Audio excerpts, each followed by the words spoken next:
하나님 아버지 감사합니다. 오후 시간에 에베소서를 같이 강의하려고 합니다. 에베소서를 통해서 정말 하나님이 이 지상에 두신 하나님의 교회가 어떻게 시작되고 또 어떻게 세워지고 또 어떻게 또 유지가 되는지 그 하나님의 비밀을 성경을 통해서 올바로 깨달을 수 있도록 주님께서 지혜와 명철을 허락해 주옵소서. 예수님의 이름으로 기도드립니다. 아멘. 자, 지난주 우리가 3절 내용에서 찬송하리로다 하나님 곧 우리 주 예수 그리스도의 아버지께서라는 쪽만 그 부분까지만 다뤘죠. 아버지는 누구의 아버지냐? 기독교인의 아버지가 아니라고 했습니다. 무조건 난 교회 나가니까 하나님을 아버지라고 부를 수 있다. 물론 뭐 자기 마음대로 하나님을 아버지라고 부를 수 있지만 그렇다고 해서 자기 아버지가 되는 건 아니죠. 여기 그래서 3절에 사도 바울이 그 에베소 있는 성도들한테 쓸 때도 찬송하리로다 하나님 곧 하나님은 누구냐? 곧 우리 주 예수 그리스도의 아버지다. 그러니까 내가 하나님을 아버지라고 부를 수 있는 것은 내가 크리스찬이기 때문에 부를 수 있다는 게 아니죠. 내가 다른 종교인이 아니고 뭐 불교인이나 이슬람교나 아니면 뭐 무속신앙이라든가 이런 다른 종교를 믿었기 때문에 하나님을 아버지라고 못 부르는 게 아니고 내가 크리스찬이라 할지라도 기독교인이라 할지라도 거듭나지 못하면 예수 그리스도 안에 있지 않으면 하나님을 아버지라고 부를 수가 없다고 되어 있어요. 그래서 여기 정확하게 하나님 곧 우리 주 예수 그리스도의 아버지께서 하나님의 유일한 아들은 누구예요? 하나님의 유일한 아들은 예수 그리스도 한 분밖에 없습니다. 그러니까 예수 그리스도만이 하나님을 아버지라고 부를 수 있는데 우리가 그러면 어떻게 하나님을 아버지라고 부를 수 있느냐? 우리가 누구 안에 들어가 있죠? 예수 그리스도 안에 들어가 있기 때문에 나는 예수 그리스도 안에서 하나님을 아버지라고 부르는 거지 예수 그리스도 밖에서는 절대 하나님을 아버지라고 부를 수 있는 고난이 없어요. 그게 다 죄예요. 나중에 하나님 앞에 심판받을 죄예요. 내가 예수 그리스도 안에 없음에도 불구하고 하나님을 아버지라고 부르는 것도 하나님을 망령되이 일컫지 말라 했대 이제 3계명에 그걸 어기는 죄라는 거죠. 자, 그래서 우리가 지난주에 과연 하나님 아버지는 누구의 아버지냐? 나의 아버지가 아니라 바로 예수 그리스도의 유일하신 아버지인데 내가 예수님 안에 있기 때문에 나도 하나님을 아바 아버지라고 부를 수 있다. 이렇게 지난주 같이 한번 살펴봤죠. 오늘은 그 다음 3절 뒷부분에 얘기를 하겠습니다. 자, 그 아버지께서 그리스도 안에서 하늘에 속한 모든 신령한 복으로 우리에게 복 주시되. 자, 이제 그 아버지가 복을 주는 거예요. 어디서? 그리스도 안에서 있는 자들한테 복을 주는데 여기는 이제 뭐라고 써 있느냐면 무슨 복을 준다고 되어 있죠? 그냥 아무 복이나 주는 게 아니라 하늘에 속한 신령한 복. 이거를 좀 이해를 못하는 것 같아요. 대부분의 교회 크리스찬들이 물론 구원을 못 받았기 때문에 구분이 안 되지만 구원받은 이후에도 이게 정확하게 구분이 안 되기 때문에 이거 구해야 되나? 이거 또 구원받아도 세상 것 뭐 내가 필요하니까 있어야 되는 거 아니야? 그러니까 당연히 구해야 되는 거 아니야? 그래서 그런 구분하기가 좀 애매한 부분이 있잖아요. 그래서 구해도 되나 말아야 되나 이런 마음의 갈등이 있는데 그런 부분을 확실하게 선을 걸 필요가 있어요. 그래서 그게 선을 그어주는 게 이제 3절 후반부 내용입니다. 자, 세상에서의 복은 뭐죠? 세상에서 복이라고 하는 것은 우리가 세상에 대해서 복 받으라고 그러고 우리가 설날에도 복 많이 받으라고 그러고 근데 복에 대한 얘기를 많이 하잖아요. 그럼 세상에서 얘기하는 복이라는 개념은 뭘까요? 내가 원하는 것을 받는 게 세상 복이에요. 내가 원하는 것을 받는 게 복이에요. 자, 근데 하늘의 복은 뭐죠? 내가 원하는 것을 받는 게 하늘의 복이 아니에요. 하늘의 복은 하나님이 원하시는 걸 주는 게 하늘의 복이에요. 그러니까 내용이 좀 다르죠. 세상에서는 내가 원하는 것을 그게 뭐든 간에 내가 원하는 것을 구하면 또 그걸 받았다 그러면 아 내가 복 받았어 이렇게 얘기를 해요. 그런데 하늘의 복은 내가 원하는 걸 할지라도 그게 하나님하고 관계없으면 그건 하나님이 주시는 게 아니잖아요. 그러니까 하나님이 원하시는 것을 내가 받은 것, 내가 원하는 걸 받은 게 아니라 하나님이 원하시는 것을 내가 받는 것이 그게 하늘의 복이에요. 자, 이제 좀 구체적으로 쉽게 설명하면 세상에서 우리나라에서 오복이라고 그러죠. 세상에서 받는 5가지 복. 처음에 수복, 오래 사는, 장수하는 걸 수복이라고 그러죠. 두 번째는 부복, 부자가 되는 거, 물질적으로 아주 풍요해지는 그게 이제 부복이에요. 그 다음에 강령복, 건강하고 마음이 평안한 거. 우리가 그런 말 많이 써요. 옛날 그 옛날 용어에 보면 강령하십니까? 사극 보면 강령이라는 말을 쓰는데 강령은 몸과 마음이 다 건강한 거, 마음 편한 거. 그 다음에 유호덕복이라는 게 있는데 이게 뭐냐면 다른 사람한테 덕을 행하는 거예요. 그것도 복이에요. 나만 위해서 사는 게 아니라 다른 사람한테 베풀고 덕을 이렇게 베푸는 그런 게 이제 유호덕복이라고 그러고. 마지막에 고정명복. 고정명복이 뭐냐면 제명대로 살다가 그러니까 자기 주어진 하늘이 나한테 준 자기 명대로 살다가 아프게 죽는 건 그건 복이 아니야. 뭐 사고 나서 죽는 건 복이 아니야. 명대로 살다가 편하게 죽는 것. 그게 이제 고정명복이에요. 그래서 보통 세상에서 얘기하는 이 오복이라고 하는 거 사실 우리가 원하는 거잖아요. 자, 그래 오래 뭐 건강하게 사는 거 얼마나 좋은 복이야. 뭐 부복, 세상 물질적인 거 부자가 되고 뭐 잘 되고 명예도 얻어지고 뭐 권력도 있으면 좋고 이렇게 내가 원하는 것을 얻는 것이 세상 복인데 다 그것을 구하잖아요. 자, 그래서 내가 원하는 거에다가 뒤에다가 복자만 붙이면 그게 다 복하고 연관되는 거예요. 아, 저 사람은 남편 복이 있어. 그러죠. 아유, 저들이 남편 복도 없지. 이렇게 얘기합니다. 아, 저 사람은 아내 덕 때문에 부자가 됐어. 저 사람은 아내 때문에 아내 덕이 없어. 그래서 망했어. 그러니까 어떤 대상에다가 복자만 붙이면 다 얘기가 되는 거예요. 아이고, 내가 부모 복이 없어가지고 이렇게 가난하게 살지. 이렇게 하기도 하고. 아유, 저 사람은 부모 복이 있어가지고 저렇게 떵떵거리고 살아. 이렇게 표현을. 아이고, 며느리 복이 있네. 잘 얻었네. 아이고, 지들이 며느리 복도 없네. 뭐 이렇게 대상에다가 복만 붙이면 되잖아요. 또 돈복이 있다고 그러고 돈이 없으면 돈복이 없고 친구 복이 있어서 잘 되면 친구 복이 있다고 그러고. 부동산 매매하는 걸 뭐라고 그래요?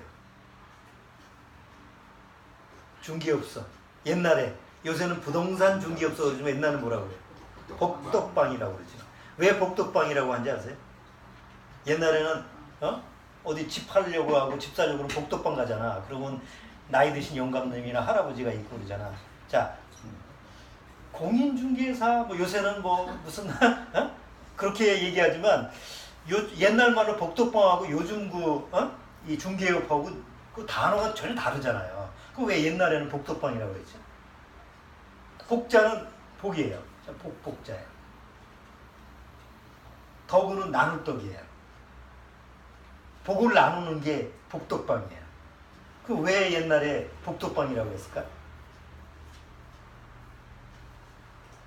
옛날에 우리나라에서 그 동네마다 그 제사를 지내거나 아니면은 뭐 잔치를 하거나 이렇게 하면 남는 떡들이 있잖아요.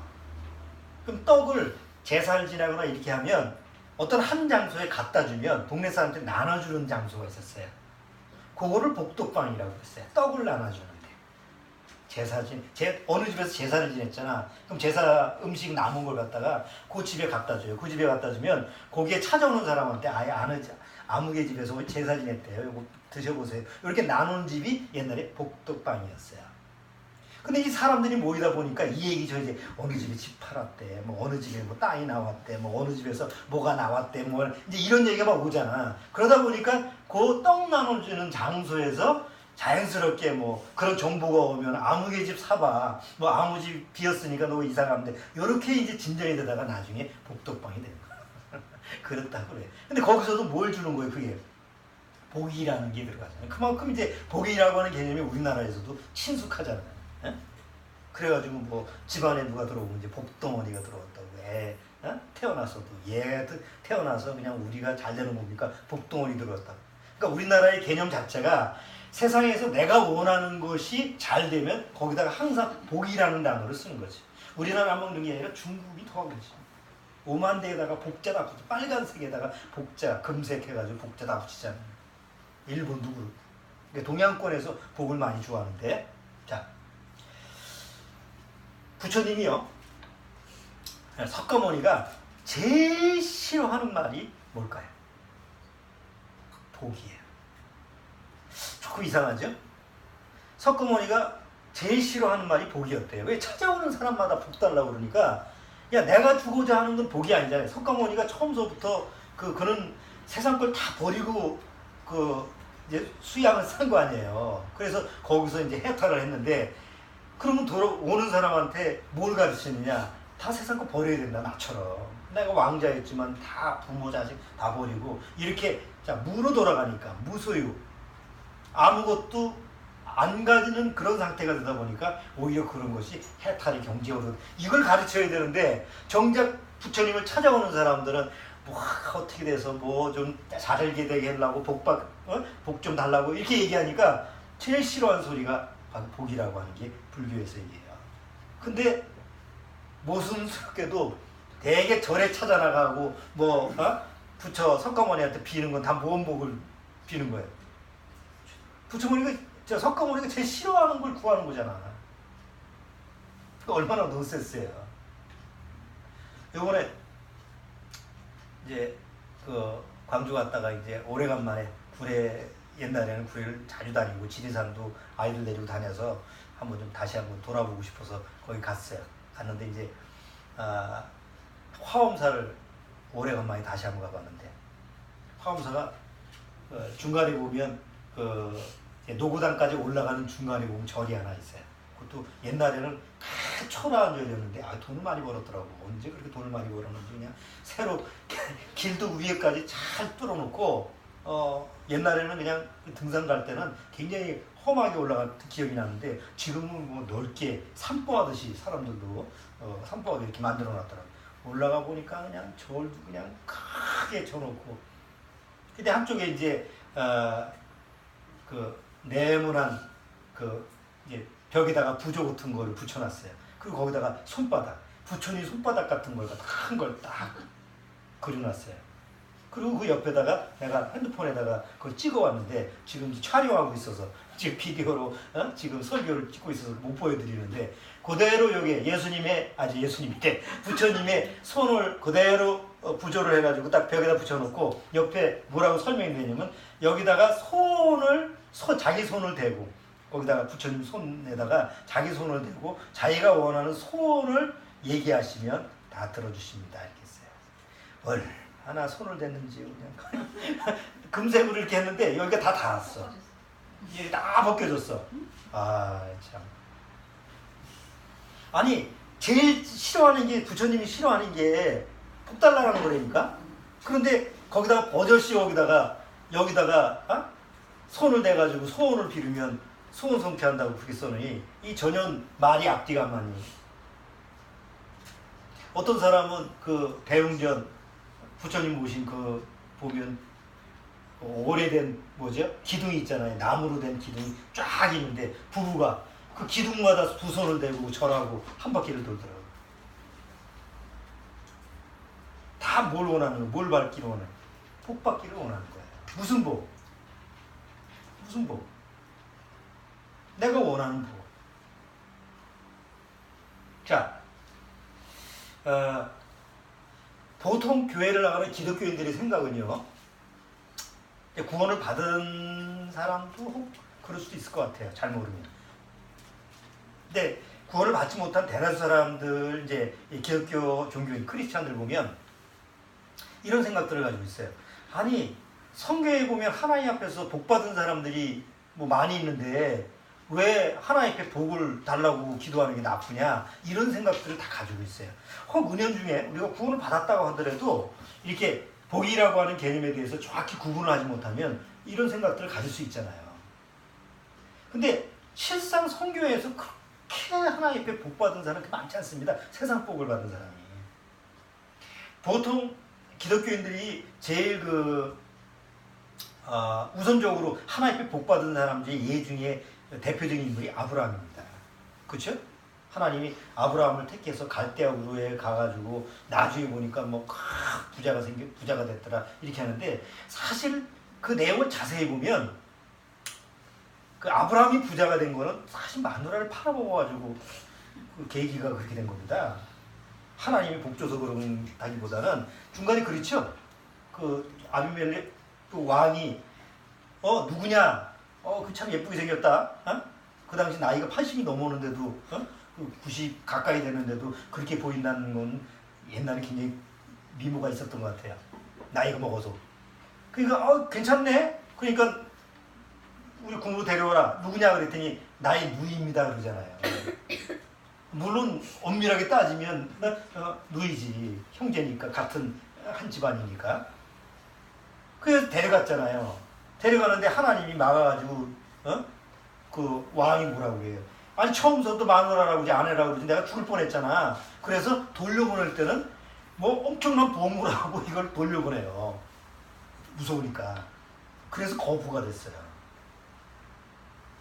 뭐 어쨌든 간에 하나님이 주신 거 아닙니까? 그렇게 얘기하면 할 말이 없지만 사실 아브라함이 부자가 된 걸 보면 뭐 정상적으로 뭐 그렇게 부자가 되고 그런 건 아니거든요. 어떻게 자연스럽게 그렇게 된 것 뿐이지. 그럼 이삭 아니냐 이삭. 이삭은 아버지 거 유산 받은 거예요. 그냥 그대로 받은 거지. 자기가 노력한 건 아무도 없어. 그렇죠? 우물 하나 몇 개 판 거. 평생 가면서 뭐 우물 몇 개 판 거 말고는 이상이 한 게 없어요. 근데 아버지 이상 그대로 받았죠. 야곱이 부자예요? 부자긴 뭐 집 떠나서 오랫동안 집 떠나서 살았잖아. 삼촌 집에서 이용만 당하고. 그리고 돌아와서 결국은 고향 땅을 떠나서 어디로 들어가요? 70명 데리고. 요셉은 잃어버리고. 애굽으로 들어가잖아요. 그리고 그 다음에 그럼 요셉도 큰 부자 아닙니까? 얼마나 고생을 했게요. 아니 요셉이 처음부터 그 부자가 됐어? 막 죽을 고생을 다 하다가 나중에 가서 핀 거 아니야. 그 다음에 그럼 그렇다 치고 요셉 다음에 부자가 어디 있어요? 없어. 요셉 다음에. 그러니까 성경에서 보면 뭐 세상적으로 뭐 하나님께 빌어서 뭐 복 받았다라고 하는 예가 뭐 손가락에 꼽을 정도야. 모세? 뭐 궁정에서 그냥 편안하게 살다가 나중에 이제 결국 벗어났죠. 그 이후에 모세가 부자라고 하는 게 별로 없잖아. 그 지도자 역할을 한 것뿐이지. 그 다음에 누가 부자였어요? 성경에는 솔로몬은 진짜 하나님이 특별하게 해준 사람. 그래봐야 지금 7명, 10명도 안 돼. 아니 누가 부자고 누가 그렇게 세상 축복을 물질 축복을 그렇게 받았냐고. 누가 그렇게 장수를 하고. 그러니까 실상 성경을 통해서 보면 보통 기독교인들이 생각하는 하나님이 이렇게 복 주셔서 막 잘 먹고 잘 살고 잘 된 이렇게 예를 그렇게 찾아보기가 쉽지가 않아요. 그런데도 여전히 기독교인들의 생각 속에서는 하나님이 우리를 축복을 해줘서 잘 먹고 잘 살고 잘 될 거야 이런 생각에서 못 벗어나는 거지. 아니 풍요하고 잘 먹고 잘 살면 좋지. 그럼 못 먹고 못 살고 그러면 안 좋아야 되나? 그러면 일반 종교하고 무슨 차이점이에요? 똑같이.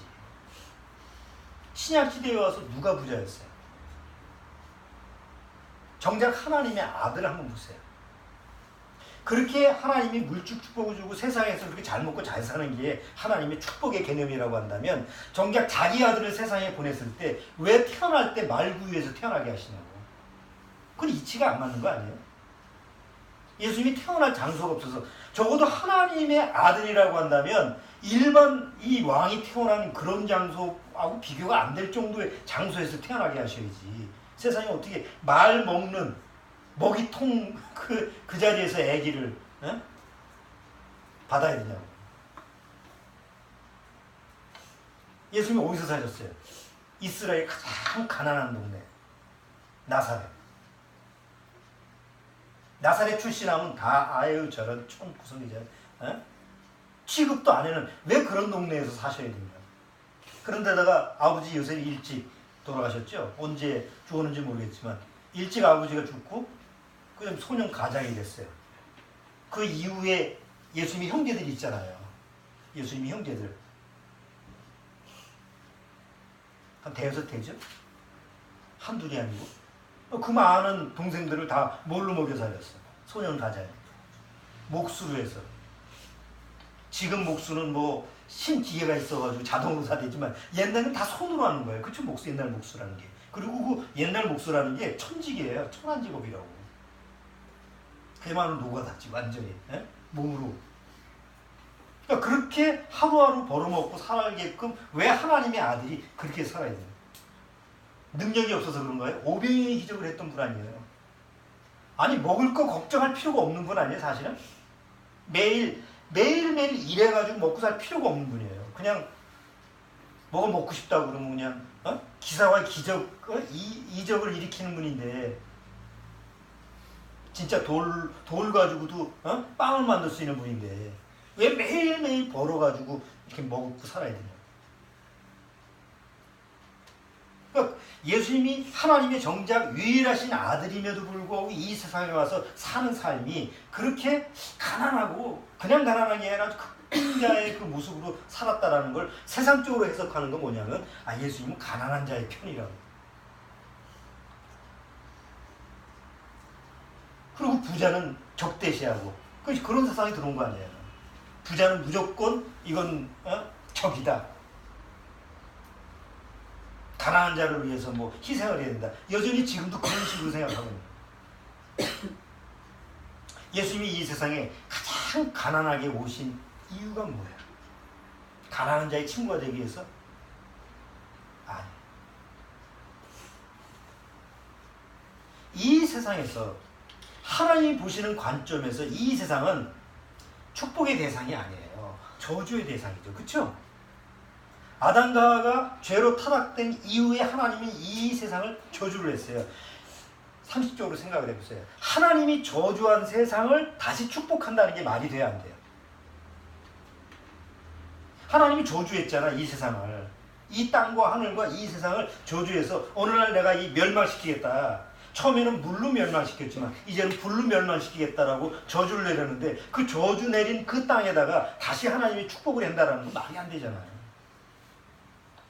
그럼 이스라엘 민족한테 왜 축복했습니다? 그건 하나님이 특별한 약속이잖아요. 이스라엘 민족을 하나님이 뽑아서 반장으로 만들어 놓고 모든 사람으로 하여금 하나님을 저렇게 믿으면 순종하면 이렇게 축복을 받다. 하나님을 불순종하면 저렇게 저주를 받는구나 라는 것을 모델로 보여주는 게 이스라엘 민족이죠. 그래서 그들한테는 실질적으로 물질적인 이 세상 환경적인 그런 축복의 내용이 그들한테는 특별히 허락된 거예요. 이방 민족한테는 아니에요. 자,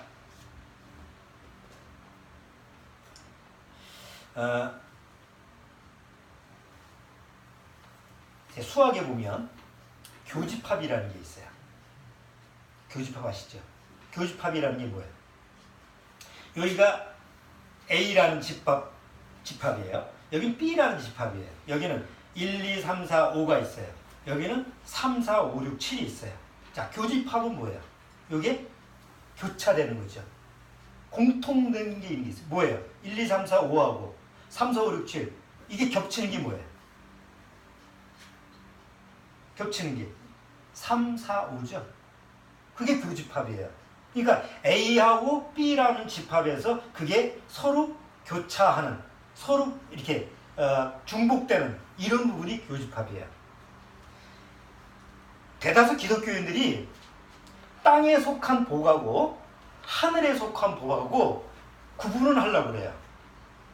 이념적으로 이제 이렇게 교리적으로는 그래 하나님이 주시는 복하고 땅에서 주는 복하고 달라 이렇게 생각을 하잖아요. 보통 교회 나가는 사람들이 땅에 속한 복이나 하늘에 속한 복이 다 똑같아 이렇게 생각하는 사람은 없잖아요.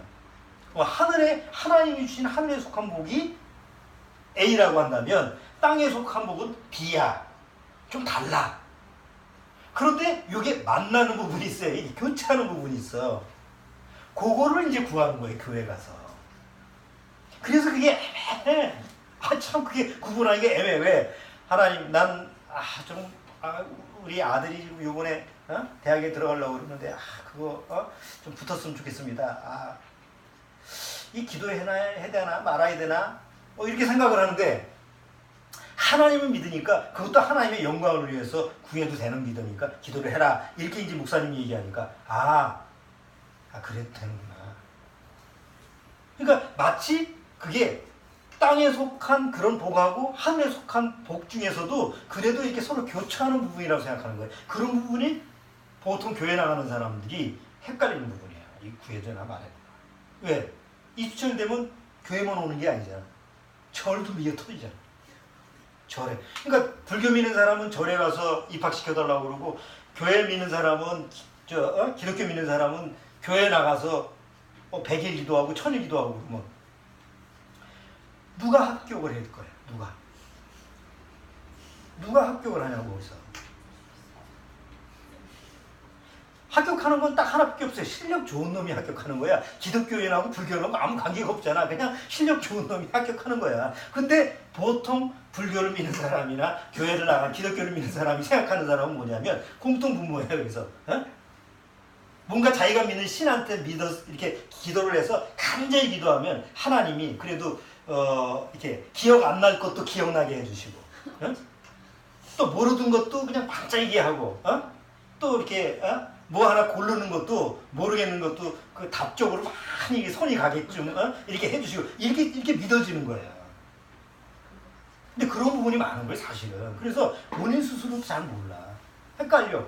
이거는 구원을 받아도 좀 그런 부분이 있어요. 그렇잖아요. 우리 안에 싹 그냥 딱 칼로 딱 자르듯이 딱 구분돼야 되는데 그게 안 되잖아요. 근데 성경은 정확하게 구분돼 있죠. 자, 하늘에 속한 복의 특징이 뭐예요? 하늘에 속한 복 안에 있는 모든 복은 공통적인 게 있어요. 절대 썩지 아니할 것이다. 땅에 속한 복은 딱 규정되어 있어요. 절대 썩을 거예요. 보세요. 썩지 않을 것 A라는 게 있고 썩을 것 B라는 거하고 이렇게 만나는 부분이 있어요. 아니 썩지 않을 것은 썩을 것 안에 있는 게 없어요. 썩을 것 안에 있는 것 중에서 썩지 않을 것에 섞여 있는 게 없어요. 전혀 이 A와 B는 절대 만날 수가 없어요. 이게 교차되는 부분이 교집합이라는 게 없어요. 자 보세요. 세상에 썩을 것은 뭐예요? 다. 썩을 것 중에서 우리가 보통 상식적으로 절대적으로 썩지 않아. 영원할 것 같은 게 뭐예요? 영원할 것 같은 거. 우리가 세상에 절대 없어지지 않을 것 같은 거. 해잖아, 태양. 해는 동쪽에서 떠서 서쪽으로 온다. 에휴, 뭐 과학자들이 뭐 태양이 소멸돼도 500억 년 지나서 아니 말이 500억 년이지 5년 뒤라고 그러면 뭐 어떻게 해보겠지만 세상에 500억 년이면 뭐 그러니까 태양은 절대로 없어지지 않을 것 같으니까 태양신을 숭배하는 거 아니에요. 태양은 신으로. 근데 성경에서 뭐라고 그랬어요? 태양도 검어지고 달도 떨어지고 그렇죠? 없어지지 않을 것 같은 태양도 별도 오늘 성경에서는 총당같이 떨어진다고 그랬어요. 없어질 거라고. 그럼 하물며 태양 같은 것도 없어진다고 한다면 태양 아래, 해 아래에 있는 그 나머지 것들은 없어지는 거예요? 안 없어지는 거예요? 다 없어지는 거잖아요. 돈 없어지는 거죠. 명예 권력 없어지는 거, 뭐 승진 다 없어지는 거예요. 그냥 당장 내가 필요한 거지 사실은 다 없어지는 거 아니에요. 그렇죠? 보세요. 내 애가 좋은 대학 붙었으면 좋겠어. 그냥 법대, 그래서 그냥 법대 들어가게 하려고 공부를 쭉 하라고 시켰어. 그래서 어떻게 기도를 했는데 법대에 들어갔어. 하나님 감사합니다. 정작 애는 자기 적성하고 안 맞아요. 그냥 부모가 하라고 하니까 어쩔 수 없이 떠밀려서 갔어. 결국 학교 가서 하다 적응을 못하다가 확 죽어버렸어. 아니 열심히 빌어서 됐는데 결과가 뭐예요? 애가 견디지 못하고 죽어버렸어. 그럼 어떡할 거냐고. 그게 복이에요? 아니 내가 지어낸 말이 아니고 실제적으로 있었던 얘기잖아. 그러니까 세상에서 내가 복이라고 생각하는 그 자체가 어느 날 없어지고 썩어질 거라고 한다면 사실 그건 복이 아니에요. 저주라고. 보통 기독교인들이 교회 나가서 하나님 앞에 뭘 구해요? 건강 구하죠? 우리 사람이 썩어질 거야? 안 썩어질 거야? 썩어질 거야. 그러니까 썩어질 사람이 필요한 건강도 사실은 하늘에 속한 복은 아니야. 건강해야 되지 않습니까? 그럼 지가 건강을 지키면 되지. 그게 기도해서 건강을 지킬 건 아니잖아요. 그렇죠? 하루 세끼 잘 먹고 좋은 거 먹고 나쁜 거 먹지 말고 어? 그러니까 정상적으로 하나님이 주신 그 생활 패턴대로 그냥 정상적으로 가면 되지 그걸 구하고 기도하고 할 필요성이 사실 없는 거거든. 그렇죠? 세상에서 성공하는 것도 마찬가지예요. 누구나 성공할 수는 없어요. 근데 누구나 성공하려고 그러는 거지. 그러다 보니까 저를 찾고 교회를 찾는 거예요. 어디죠? 어쩌다 어른에 보면 그 심리학자가 하나, 그 사회학자가 나와서 얘기하더라고요. 왜 사람들이 종교를 찾을까? 미래가 안 보이기 때문에 종교를 찾는다는 거예요. 우리나라에서 자기가 노력한 만큼 그것을 결과를 얻고 내가 이 정도 애썼으면 그 결과물이 오면 종교를 찾을 필요가 없대요. 누가 자기가 원하는 만큼 성공을 하니까.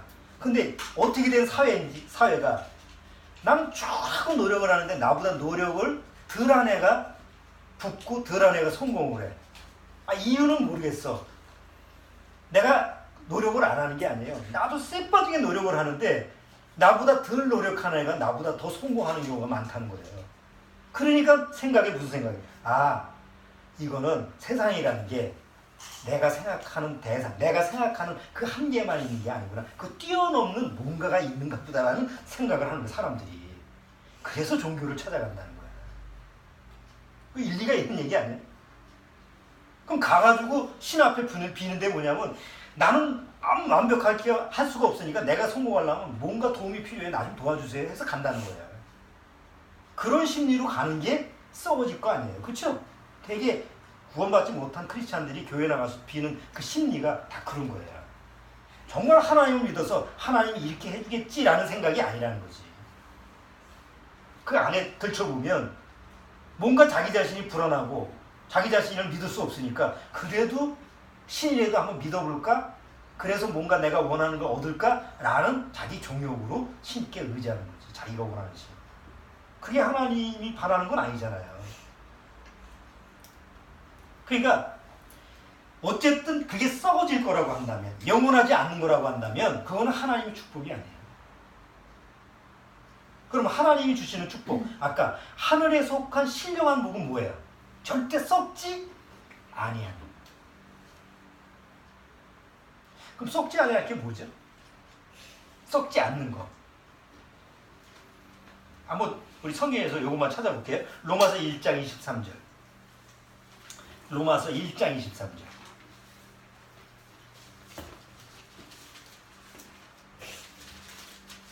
자, 로마서 1장 23절. 자, 1장 23절. 거기 한번 읽어주세요. 썩어지지 아니하는 하나님의 영광을 썩어질 사람과 금수와 벌어진 형상의 우상으로 바꾸었느니라. 자, 보세요. 여기 보면 구분이 돼 있죠. 썩어지지 아니하는 하나님. 그 다음에 썩어질 사람. 아니, 어중간한 게 없어요. 썩어지지 아니하는 하나님. 썩어질 사람. 그러니까 썩어지지 않는 거, 썩는 거. 또 2장. 로마서 2장 7절. 로마서 2장 7절. 자, 거기도 한번 읽어줘봐요. 참고 선을 행하여 영광과 존귀와 썩지 아니함을 구하는 자에게는 영생으로 하시고. 썩지 아니하는 걸 구하는 자에게는 뭐예요? 영생으로. 왜? 썩지 않은 건 영원한 거니까. 썩지 아니함을 구하는 자에게 영생으로 하시겠다 이거예요. 자, 베드로, 사도 베드로는 또 어떻게 얘기하는가 보세요. 베드로 전서 1장. 베드로전서 1장 3절. 1장 23절. 자, 1장 23절. 자, 여기 23절에도 읽어주세요. 너희가 거듭난 것이 썩어질 씨로 된 것이 아니요 썩지 아니할 씨로 된 것이니. 자, 됐어요. 여기 두 가지 또 구분되죠? 썩어질 씨, 그 다음에 썩지 아니야. 베드로는 오늘 성령 받고 나서 구분이 확실해진 거예요. 어중간한 게 없어요. 아, 이건 썩어질 씨, 이건 썩지 아니할 씨. 자, 우리는 처음에 태어날 때는 어떤 씨로 태어났어요?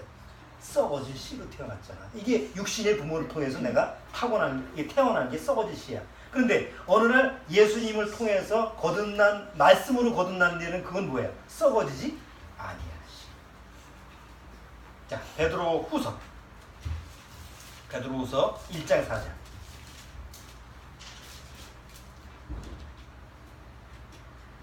자, 1장 4절. 자, 같이 읽어보죠.